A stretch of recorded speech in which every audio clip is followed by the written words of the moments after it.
बिस्मिल्लाहिर्रहमानिर्रहीम। अस्सलामुअलैकुम everyone, welcome back on easy learn. मैं उम्मीद करती हूँ कि आप सब ठीक ठाक होंगे, खैरियत से होंगे। तो लेक्चर स्टार्ट करने से पहले मैं आपको थोड़ा सा ओवरव्यू दे दूँ आज की क्लास का कि हम लोग आज क्या करने वाले हैं।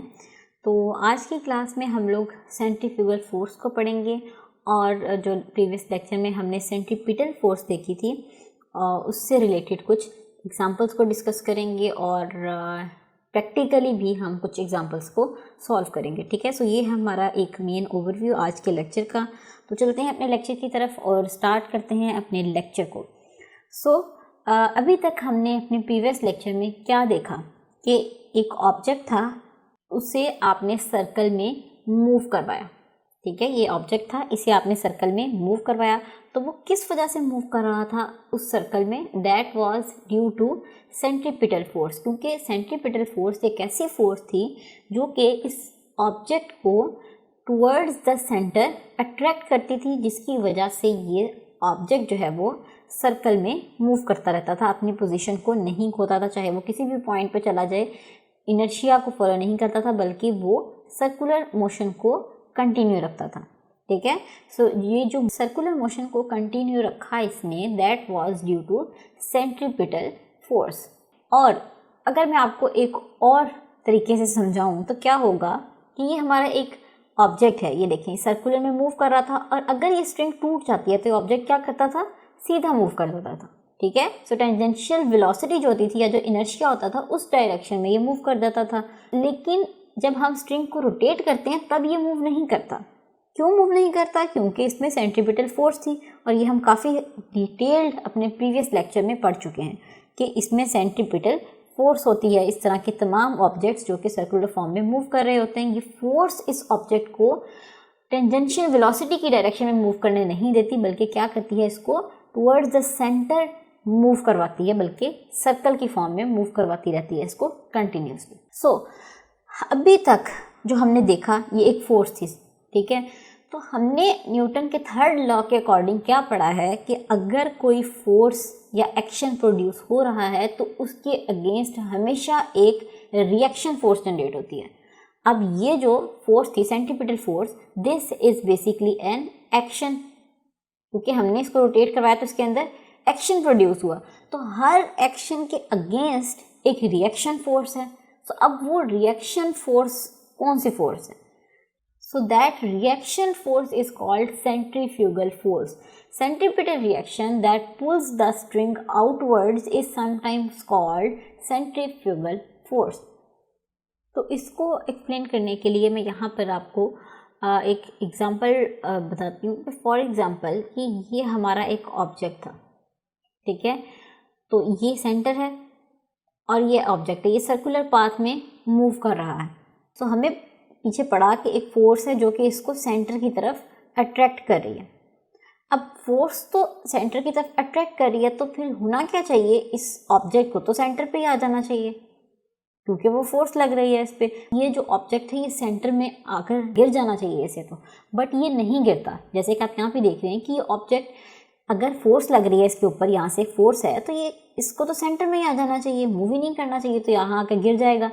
ठीक है, बट ऐसा नहीं होता। वो क्यों नहीं होता? This is because of centrifugal force, क्योंकि एक रिएक्शन फोर्स इस सेंट्रीपिटल फोर्स के अगेंस्ट जनरेट होती है। वो क्या करती है? इसके ऑपोजिट डायरेक्शन में एक्ट करती है। अब सेंट्रीपिटल फोर्स तो इस डायरेक्शन में एक्ट कर रही है, बट सेंट्रीफ्यूगल फोर्स ने इसके ऑपोजिट डायरेक्शन में एक्ट किया, जिसने क्या किया कि ऑब्जेक्ट जो है वो सेंटर पे आके फॉल नहीं करे, बल्कि एक स्पेसिफिक डिस्टेंस पर मूव करता रहे कंटिन्यूसली। और वो जो स्पेसिफिक डिस्टेंस पे मूव करता है continuously, this is because of centrifugal force. अब जो सेंट्रीपिटल फोर्स थी उसने इसको सर्कल की फॉर्म में रोटेट करवाया। ठीक है, बट सेंट्रीपिटल फोर्स इतनी ज़्यादा थी कि इसे तो चाहिए था ये सेंटर पे आ जाता और ऑब्जेक्ट तो क्लैश हो जाता, डिस्ट्रॉय हो जाता, गिर जाता, बट ऐसा नहीं होता। क्यों नहीं होता? This is because of centrifugal force. ये जो सेंट्रीफ्यूगल फोर्स है ये इस ऑब्जेक्ट को गिरने नहीं देती, क्योंकि ये सेंट्रीपिटल फोर्स के ऑपोजिट डायरेक्शन में रिएक्ट कर रही होती है। जैसे कि आप यहाँ से फिगर से भी देख सकते हैं कि जो सेंट्रीफ्यूगल फोर्स है इसकी डायरेक्शन ऑपोजिट है सेंट्रीपिटल फोर्स की। सेंट्रीपिटल फोर्स थी, इसके ऑपोजिट में सेंट्रीफ्यूगल फोर्स लग रही है। सो ये सेंट्रीफ्यूगल फोर्स जो है इस ऑब्जेक्ट को फॉल नहीं करने देती, ठीक है। तो ये था जी हमारा सेंट्रीफ्यूगल फोर्स का एक कॉन्सेप्ट, ठीक है। आई होप कि आपको इस चीज़ की समझ में आ गई होगी कि सेंट्रीफ्यूगल फोर्स भी कितनी इंपॉर्टेंट है ऑब्जेक्ट को अगर हमने सर्कुलर मोशन में मूव करवाना है तो, ठीक है। तो ये हो गया जी हमारा कॉन्सेप्ट। तो अब हम नेक्स्ट मूव करते हैं और इसी से रिलेटेड एक एग्जांपल को भी देख लेते हैं। सो यहाँ पर क्या है कि a stone of mass 100 gram is attached to the string of 1 metre long. The stone is rotating in a circle with a speed of 5 metre per second. Find the tension in the string. हमें जो है वो string की tension को find out करना है। तो आपको पता है कि जब ऑब्जेक्ट सर्कुलर फॉर्म में मूव कर रहा हो तो उसके अंदर टेंशन कौन सी होती है, यानी कि फोर्स कौन सी होती है, दैट इज Fc, ठीक है, दैट इज सेंट्रीपिटल फोर्स। तो इसका मतलब हमें यहाँ पे क्या फाइंड आउट करना है, सेंट्रीपिटल फोर्स। तो आपने यहाँ से टेंशन में नहीं आना, घबराना नहीं है कि व्हाट इज टेंशन, टेंशन कौन सी है। टेंशन इज बेसिकली आपको पता है कि क्या होती है, एक फोर्स होती है। तो जब ऑब्जेक्ट सर्कुलर मोशन में मूव कर रहा है तो वहाँ पर कौन सी फोर्स होगी, Fc होगी। तो इसका मतलब यहाँ पर जो टेंशन की वो बात कर रहा है दैट इज Fc, और Fc क्या है, सेंट्रीपिटल फोर्स, ठीक है। तो यहाँ पर जो भी डाटा गिवन है उसे यहाँ मेंशन कर लेते हैं, यहाँ पे सॉल्व कर लेते हैं। So the first one is mass is equals to 100 gram, और इसके बाद v वेलोसिटी कितनी थी, 5 मीटर पर सेकेंड, और इसके अलावा हमें रेडियस गिवन है दैट इज 1 मीटर।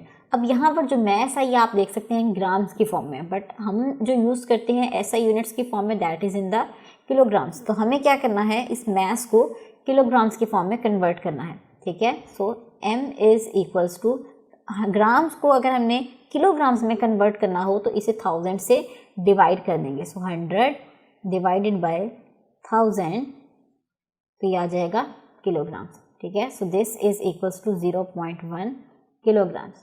तो हमें जैसे कि मैंने आपको बताया फाइंड क्या करना है, सेंट्रीपिटल फोर्स को। सो हमें पता है कि सेंट्रीपिटल फोर्स का क्या फॉर्मूला है, Fc is equals to mv² over r।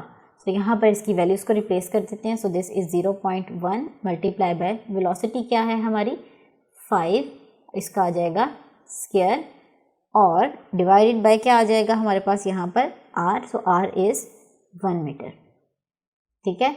तो होगा क्या यहाँ पर कि हम जो है इसे सॉल्व कर लेंगे सिंपली। तो Fc की वैल्यू आ जाएगी हमारे पास 2.5 न्यूटन, ठीक है।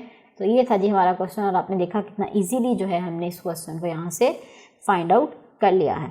सो क्वेश्चन सॉल्व करने के बाद आपने एंड पे क्या मेंशन करना है, the tension in the string is 2.5 Newton, ठीक है। तो ये हो गई जी हमारी एग्जाम्पल। तो अभी जो हमने सेंट्रीपिटल और सेंट्रीफ्यूगल फोर्सेस देखी हैं, इनसे रिलेटेड हम कुछ अपनी एप्लीकेशंस को डिस्कस कर लेते हैं। So the first one is the banking of the roads. अब बैंकिंग ऑफ रोड्स होता क्या है, मैं आपको एग्जाम्पल से दिखाती हूँ। ये एक बस है हमारे पास, तो जब ये टर्न ले रही है तो रोड आपने अक्सर देखा होगा कि जब जहाँ से टर्न होता है, टर्न करना होता है, मुड़ना होता है, वहाँ पर एजेस से हमेशा रोड थोड़ी सी ऊपर होती है। तो क्या रीज़न है इसकी कि वो एजेस से हमेशा जो आउटर एज होता है रोड का वो थोड़ा सा ऊपर को क्यों होता है, एलिवेटेड क्यों होता है, इसकी रीज़न देख लेते हैं। When a car takes a turn, जब कोई गाड़ी टर्न लेती है, the centripetal force is needed to keep it in its curve track. जैसे कि अभी हमने पढ़ा कि सर्कुलर में मूव करने के लिए इसे क्या चाहिए, सेंट्रीपिटल फोर्स। तो इसने जब टर्न लेना है तो इसका मतलब इसने थोड़ा घूमना है, तो उसके लिए वहाँ पर क्या होना चाहिए, सेंट्रीपिटल फोर्स होनी चाहिए ताकि वो कर्व्ड पाथ में मूव कर सके। The friction between the tyres and the road provide the necessary centripetal force. अब टायर्स और रोड के दरमियान जो फ्रिक्शन है उससे हमें सेंट्रीपिटल फोर्स मिल जाती है। The car would skid if the force of friction between the tires and the road is not sufficient enough, particularly when the roads are wet. तो जब रोड गीली होगी तो हमें जो है वो फोर्स ऑफ फ्रिक्शन नहीं मिलेगी। तो अगर फोर्स ऑफ फ्रिक्शन ही नहीं मिलेगी टायर्स के दरमियान और रोड के दरमियान, तो हमारी जो गाड़ी है वो स्किड कर जाएगी, स्लिप कर जाएगी। सो एक्सीडेंट्स का खतरा होता है। इसी वजह से ये जो रोड्स होती हैं इनको थोड़ा सा एलिवेटेड बनाया जाता है, ऊपर बनाया जाता है ताकि ये स्किडिंग नहीं हो यहाँ पर, ठीक है। This problem is solved by the banking of curved road. So इस स्किडिंग के प्रॉब्लम से बचने के लिए जो रोड्स होती हैं, कर्व्ड रोड्स, आम रोड्स की बात नहीं हो रही है, सिर्फ कर्व्ड रोड्स की बात हो रही है। जब मोड़ आता है या मुड़ने की कंडीशन आती है, ठीक है। सो वहाँ पर क्या होता है, बैंकिंग ऑफ रोड्स कर दी जाती है, यानी कि किनारे को थोड़ा सा ऊंचा कर दिया जाता है। सो banking of road means that the outer as of road is raised. जैसे कि मैंने अभी आपको बताया कि बैंकिंग का क्या मतलब कि आउटर एज जो होता है रोड का उसे थोड़ा सा रेस्ट कर दिया जाए, बढ़ा दिया जाए या ऊंचा कर दिया जाए, ठीक है। So imagine a vehicle on the curve road as shown in the figure. जैसे कि आपको यहाँ फिगर में भी दिखाया गया है कि आप व्हीकल को देख सकते हैं कि जब उसने टर्न करना है तो रोड जो है वो थोड़ी सी एलिवेटेड है। इसी तरीके से जब हमने रेसिंग देखते हैं तो वहाँ पर क्या होता है, बैंक होता है रोड का, जब कर्व्ड डायरेक्शन आती है, जब मोड़ आता है तो वहाँ पर क्या होता है, टर्निंग पॉइंट पे जो रोड्स होती हैं वो एलिवेटेड होती हैं because of to prevent the skidding. So banking causes a component of vehicle's weight to provide the necessary centripetal force while taking the turn. So इस banking की वजह से हमें centripetal force मिल जाती है। Thus the banking of roads prevents the skidding of vehicle and thus making the driving safe. तो driving जो है वो safe हो जाती है, ठीक है। So चलते हैं अपनी next application पे। So the next is washing machine dryer. So washing machine dryer जो है उसका principle देख लेते हैं, working principle। तो यहाँ पर आप देख सकते हैं कि जो dryer है ये वाला, इसके अंदर क्या है, होल्स हैं, छोटे छोटे होल्स बने हुए हैं, छोटे छोटे सुराख बने हुए हैं। तो जब हमने ये देखिए पानी डाला इसके अंदर तो ये अभी वॉशिंग होगी, टर्न किया, बट जब हमने ड्राई करना है कपड़ों को तो क्या होगा कि ये पानी इन होल्स के थ्रू इस पाइप से होता हुआ बाहर चला जाएगा, ठीक है।